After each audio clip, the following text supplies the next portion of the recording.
Hi, I'm Dan Pasternak. It is Wednesday. You're going to make this very hard for me, aren't you? Please do it. Look, I'm we're sorry. serious here. I'm sorry. just, just Look, this is business. This is the museum. It's the television account. Just two men in goatees hanging out. It's Wednesday, March the 6th, 2002. I'm Dan Pasternak, and this gentleman next to me is the distinguished producer, George Schlatter, and he is socking it to me, and I plan to sock it to him now for the next several hours as we 15 discuss minutes. television, his life, his career, and and his odd personal tendencies. Cut. All right, now. All right. We're going to start with a little. laugh. You were taping the slate, right? And now you're going to tape this. We're rolling but you right now. stopped in between. Okay. But now no laughing. No laughing if I put your clothes on. Mr. Slaughter, Yes, over here. hello. I'm sorry. Hi. We're going to do a little background Yes. information before we get into Yes. television. Let's begin at the beginning. What was your name at birth? It's not my fault. My name, I don't really remember. I was there, but I don't remember a lot of that. George Schlatter. I was a junior. My father was George Sr. Did you have any nicknames as a child? I had them, but I really don't want them to go with me forever. I mean, I had no. My only nickname that I had for a long time was Corky, and I don't know why that was, but I actually boxed under the name of Corky, which didn't matter because I wasn't standing for that long. But that's not what you want to get into. You know, I was born, and here I am. Where were you born? I was born in Birmingham, Alabama. Oh God, yeah.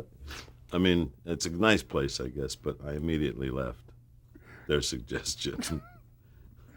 And where did you go to after you left Birmingham? Oh, man, we moved all over. We lived in a lot of different places. For a long time, we lived in a place called East Aurora, which was 18 miles outside of Buffalo, which is why nobody ever heard of it. And then my mother was a concert violinist, and my aunt was a concert pianist. And so we studied a lot of music and string quartets and things. It was wonderful. And my appreciation of music probably came from them. And eventually we left East Aurora and went to St. Louis. Actually, East St. Louis a little bit, then St. Louis, and then we moved to Webster Groves in St. Louis, which was a lovely community, nice, and that's where I went to high school. And then I came to California. Now, you mentioned your father, that you were a junior. Tell me a bit about your father and what he did. He was a salesman. He traveled. He was a arch conservative, very Republican. When Nixon was running for president, my mom and dad sat on the dais in Orange County because they'd raised a lot of money. And, of course, my activities and political beliefs shook them rather severely. And but he was a good guy. He was a tough, good old guy. German, terminally German. You know, everybody has the right to be German, but he abused it. Was he born there or was he born here? Yeah, he spoke mostly German until he was 6, I guess. Really? Now, did you have any siblings? I had 3 brothers, and they. Older, younger? Yeah, they one of them was a really good football coach. One of them was a teacher, and the other one was a teacher, and they all went into teaching and education. All except for me. respectable fields. Of the 4, I'm the only one who didn't graduate from college, but I helped the 3 of them graduate, so I guess that's about the same. Now, what were your hobbies growing up? Just growing up, where I grew up, growing up was almost a full-time occupation. But I did all the normal sports. I wrestled and I played football and I did a lot in show. Starting out very young, I did a lot of stuff in show business. I had a good time. I think my first job in show business, I was in about 6th grade, and I was the giant in Jack and the Beanstalk. And I had to sit on a ladder waiting through the whole first act, holding a chicken. And by the time I got down, my green costume was full of chicken guano. and everybody else was horrified. But when I heard people laughing, I said, I like that sound. Now, you mentioned that you didn't finish college. I Where did you go? I went to George Pepperdine. I went to Missouri Valley College in Marshall, Missouri, which was pretty much a football school. It was right after the war, and all the guys got out of the Marines and came to Marshall, Missouri for a great coach by the name of Volney Ashford. And during the whole war, he said, if you're over 6 foot, and if you can run, and if you weigh more than 200 pounds, to call him when he got out. So all these guys emerged on this one little community in Marshall, Missouri at the same time. And they'd been in prison camps. They were Marines. They had beards. And this little school won 42 games in a row without a tie or a defeat. And they were awesome, real legend in the Midwest. And so I came out to California, and the fact that I had played football there immediately got me a scholarship to George Pepperdine College, which was 40 acres of religious atmosphere. And I came out of this tough Midwest football school and descended on George Pepperdine. And they used to kid George Pepperdine about the fact that they didn't want the students there having sex because it might lead to dancing. It was a very strict school. What I was doing there, I'll never know. But it was great. It was a wonderful education. And years later, they put me on a list of alumni, so I knew that I had become successful. And they overlooked some of my earlier indiscretions and allowed me to become an alumnus. So, what kind of student were you? Not good. I wasn't a great student. That wasn't really. I played a lot of football, and I worked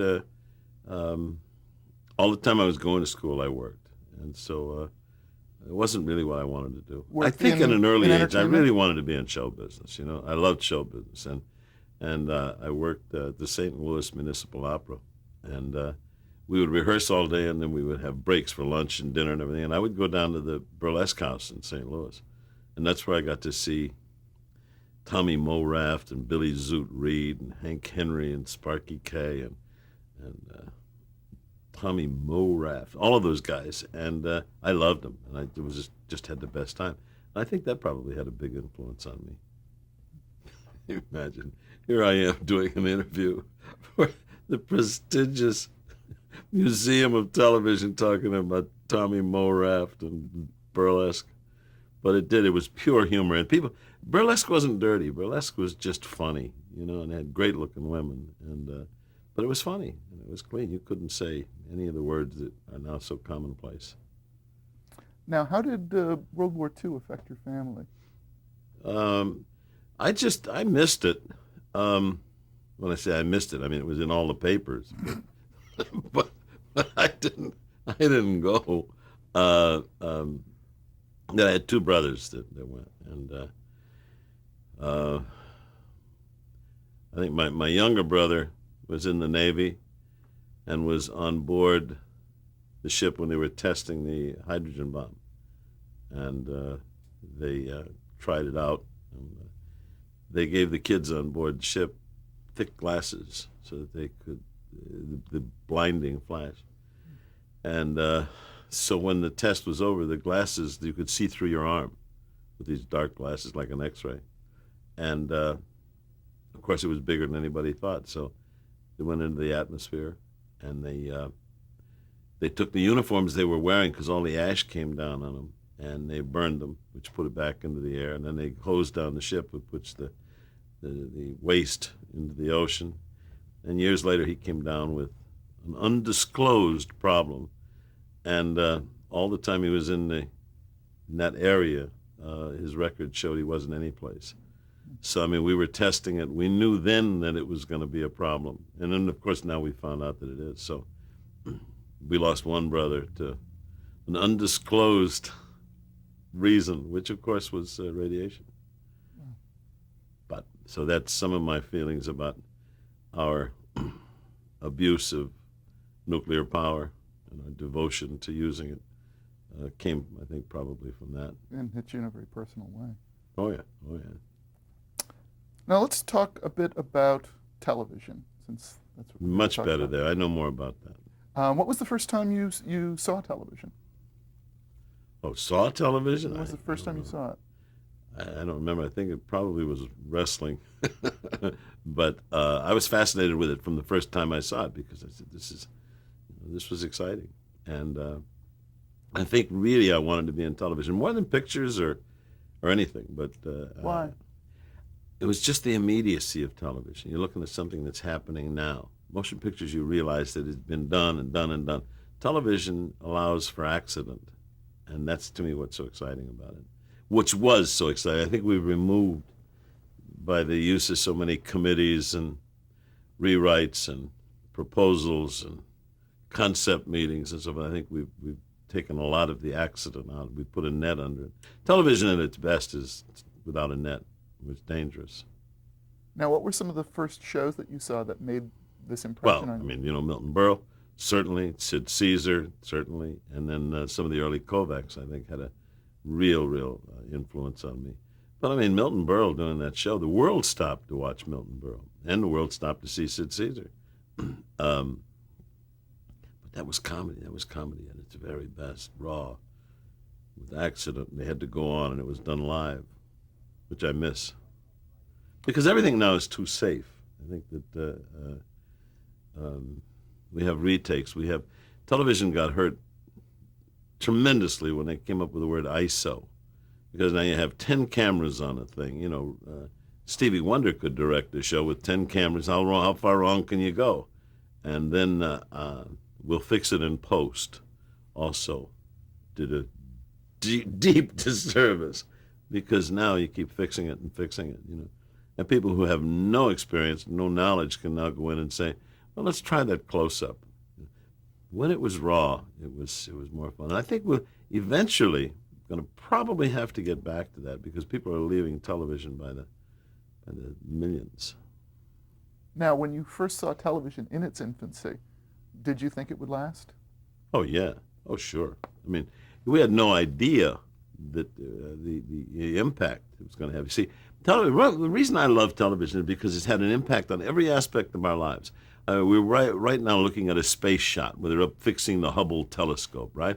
None of that is possible without television. None of the medicine and science that we have today would be possible without a profitable television industry.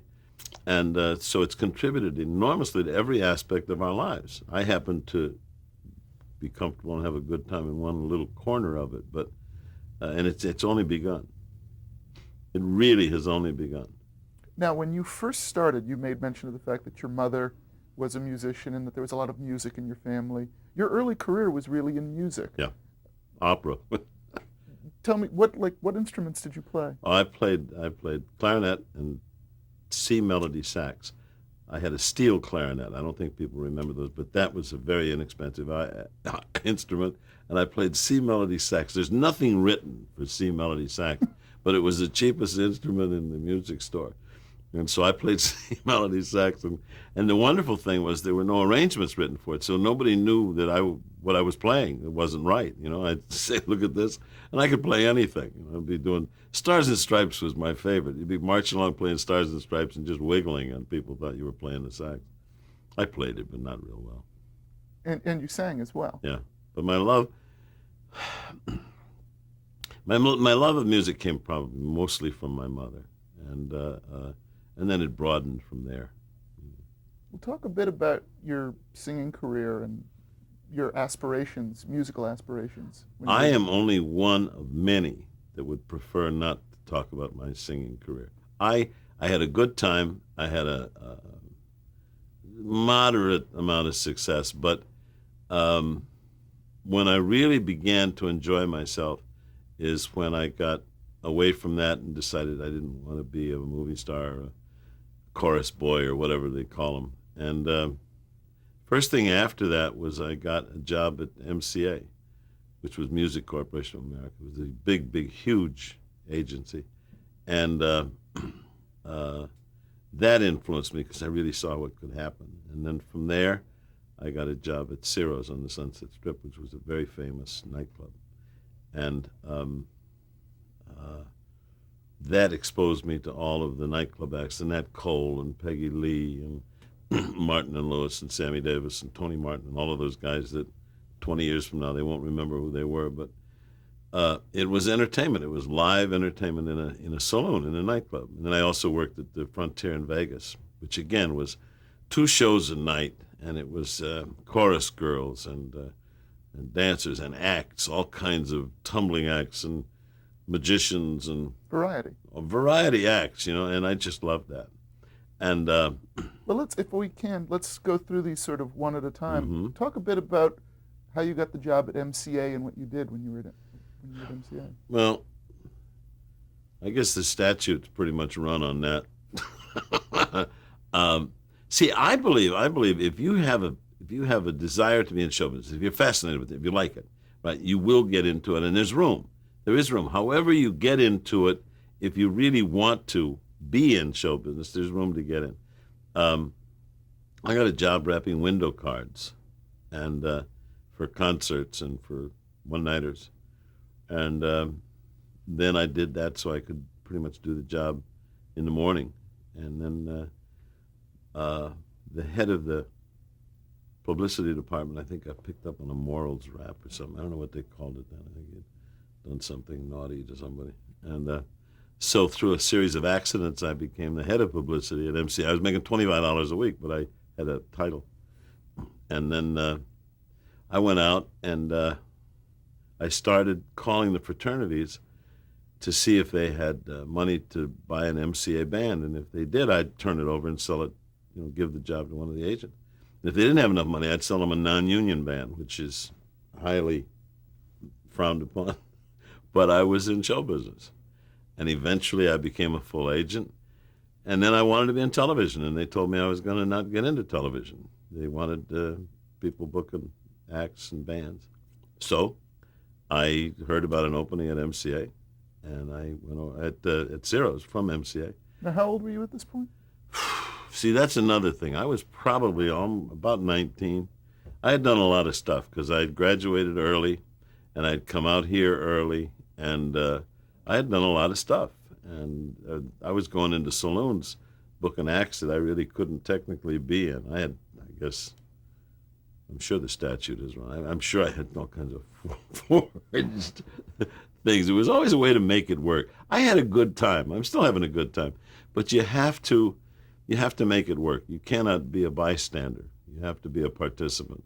And so I got into Ciro's, and then from Ciro's I started booking the shows in Vegas, doing both, and I wanted to be in television. So a lovely man by the name of Hal Kemp, I got to meet him, and I started just driving him crazy. I left notes on his car, and I called him at home. I think he hired me just to prove to me that it wasn't that easy. Now, who is Hal Kemp? Hal Kemp had booked the old Keith vaudeville circuit, which was when they worked all of the theaters all over the country, and you could go into an agent's office or into a booker's office and get 52 weeks of work a year.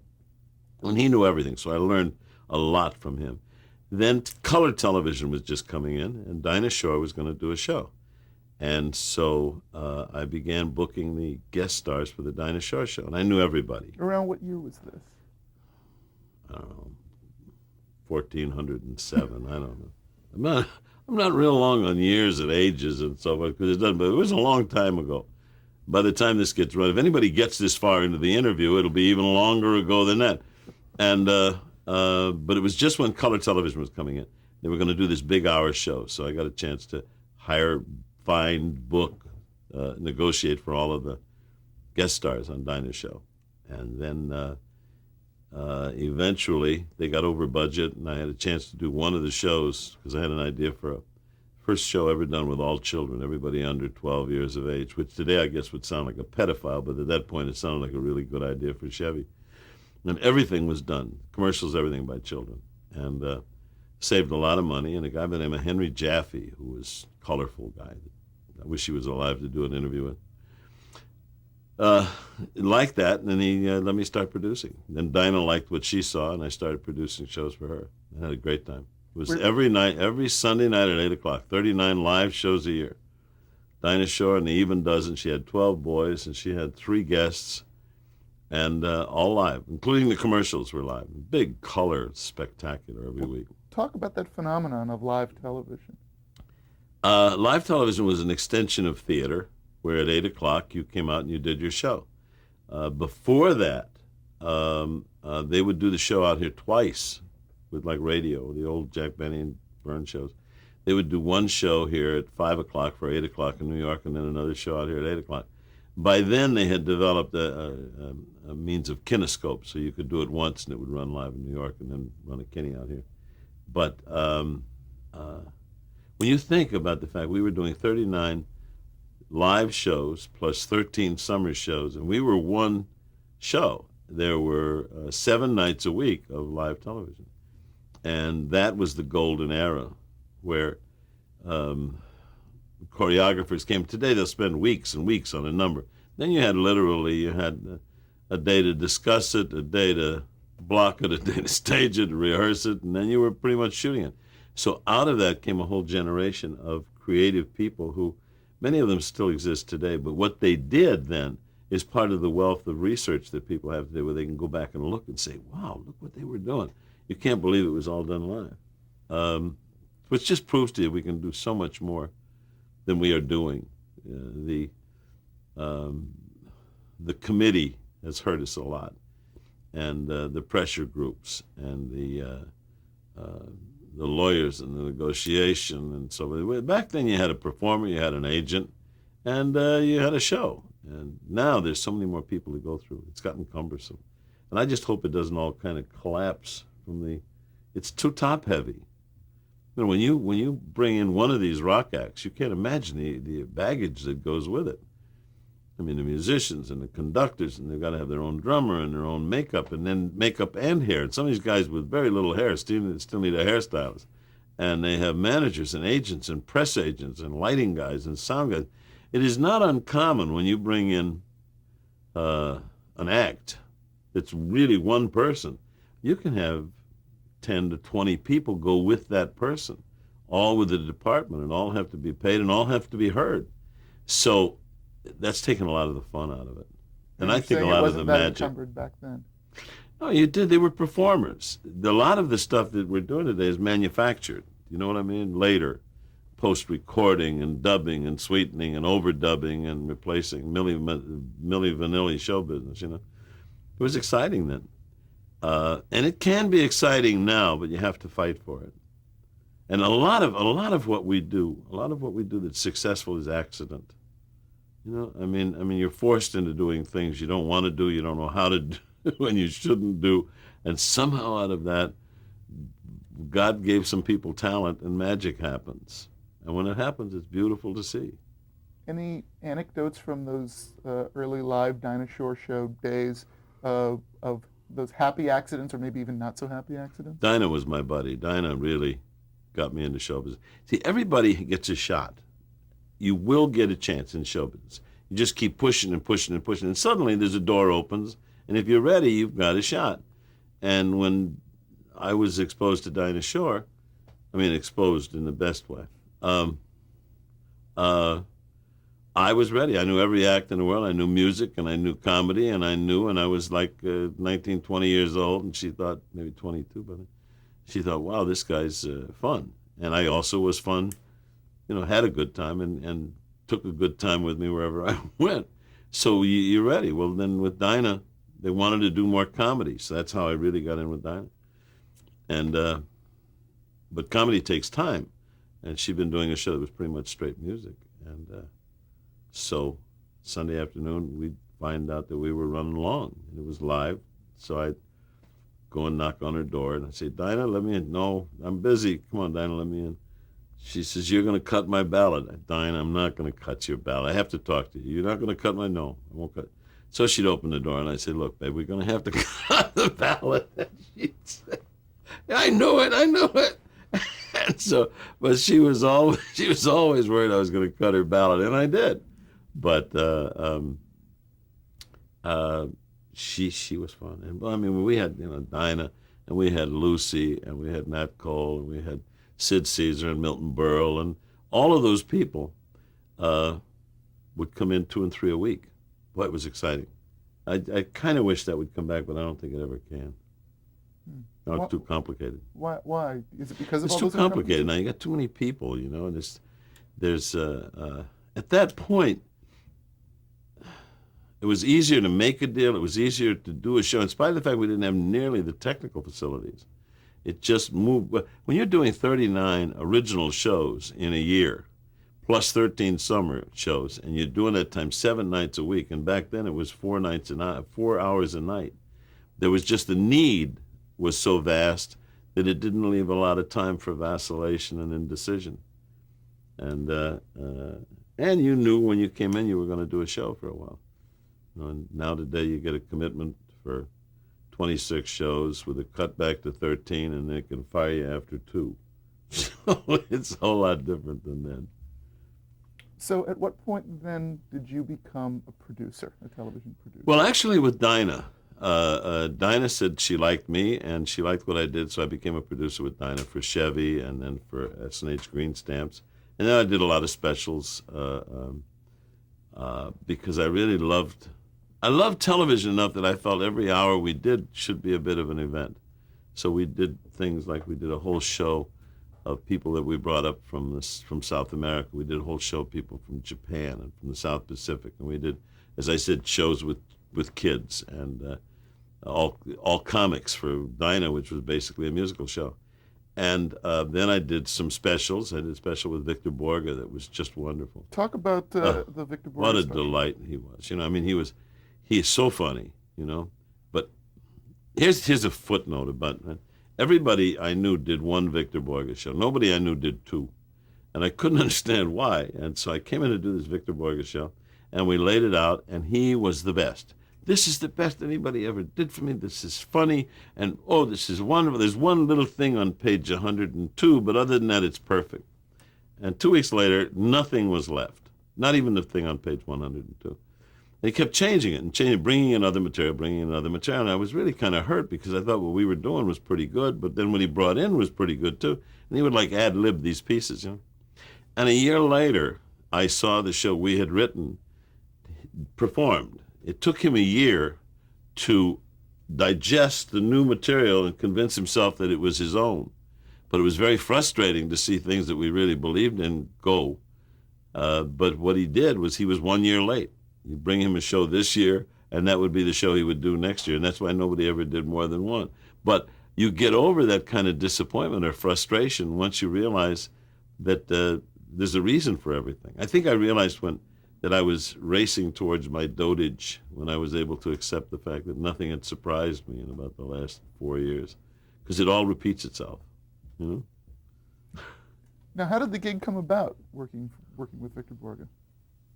He'd seen something that I did and liked it, and it was in New York, and I liked the idea a lot. And boy, he was funny. And I hired Hermione Gingold, because Victor said he'd seen her do a cello solo. And Hermione Gingold, who was, this was not eye candy, this woman, and she came in to do a cello solo, and Victor didn't realize the woman it was somebody else he'd seen. And she came in to rehearse the cello solo, having forgotten her underwear, which was an awesome sight. I mean, it was, you live to tell that. But, and she looked and she said, "Darling," she looked in a mirror. She said, "Darling, you look as if you'd been slept in." and that was, but that even worked. So the whole thing, if you have fun, we did a show once with Jonathan Winters, and it was like around the Kennedy assassination. Hang on one sec before we start this. We have to change tapes.